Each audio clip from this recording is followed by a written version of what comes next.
Welcome to the Toyota Solutions studio. My guest now is Samia Hathroubi, a French Muslim activist, as well as the European Director for the Foundation for Ethnic Understanding, understanding being the operative word of the day, especially in France, which is sort of your focus. Samia, it's great to meet you. What have you been doing? What type of work have you been doing to increase understanding among communities in France, especially in the wake of the Paris attacks? So the good thing is that I was doing this before the Paris attack. I haven't waited wave of terrorist attack to understand that there was something wrong in the society, that there were a lot of prejudice against people because of their face, because of the race of the skin, or the color of the skin, and that it needs to be tackled. So I was basically coming from a teaching background. I'm a teacher by training. I was teaching 5 years history in the suburbs of Paris, and I understood that my kids were mostly colored people, like Black and Arabs, second generation of immigrants, were lacking a sense of belonging because they felt excluded. So teaching was a good thing. It was a kind of activism for me, to be honest. But I felt that I was just addressing the issue to 20 kids, 100 of kids per year, and it wasn't enough for me. I wanted to write more, and I wanted to engage more in the society. That's why I decided 4 years ago to go to activism, to make it my own work. So on a daily basis, I'm creating safe space. What I mean by safe space is like creating local chapters of youth to get engaged and to do social service together, but also to empower them to be able to lead workshops in schools.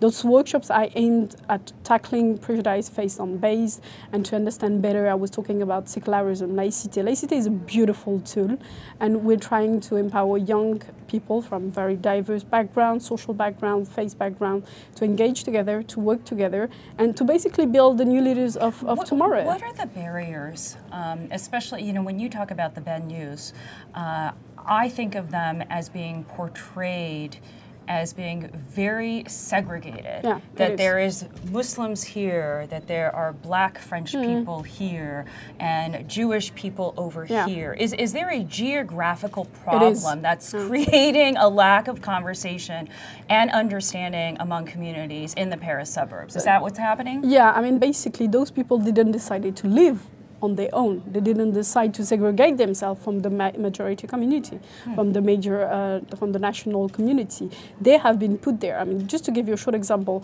most of the Muslim community coming, whether from Northern Africa or South Africa or Black Africa, they came in the late 70s, and they were put in those places, which are, I mean, basically poor places, and the housing were and they just cheaper. Never left? It's very complicated. Just to give you a few examples, if you there are some experiment that has been made, and if your name is Samia, my name is Samia, and you are born and raised in a particular place, and you're looking for a job, you have 7 less chance to get an interview just for the job, even if your curriculum is the same. And it's the same for housing. There are 2 places where discrimination is structural and really like it has been like this since decades. And it was the same in the US in the 1970s as well, with housing discrimination and racial bias against people of color.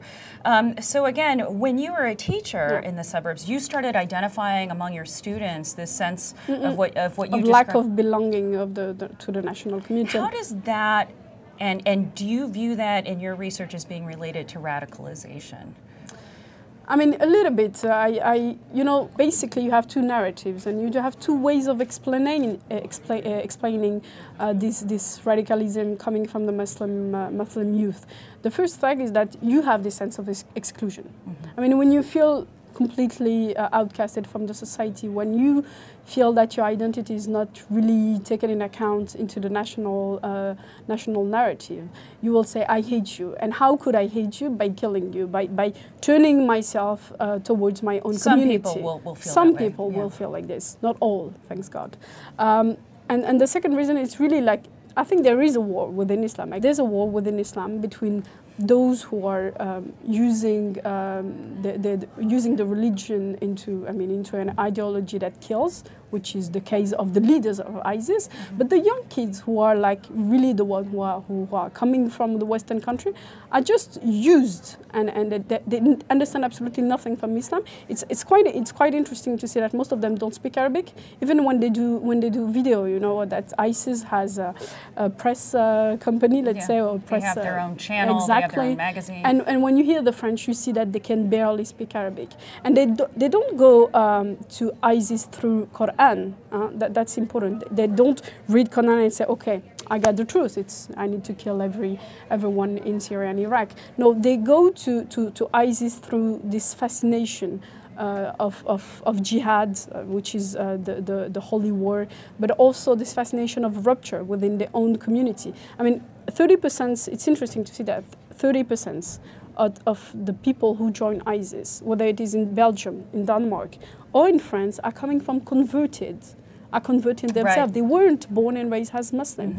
And one of the first turning points of coming to ISIS and joining them is also a rupture. You rupture yourself, you turn your back to your own family and to your Western culture and so on and so forth. So it's really, like, it needs to be understood also has a youth issue and has a generation issue, this generation of young people, this second generation. And that's why it's so complicated, yes, I think, to think of a single solution, because there are so many of these different factors. What do you see your role as being when it comes to solutions?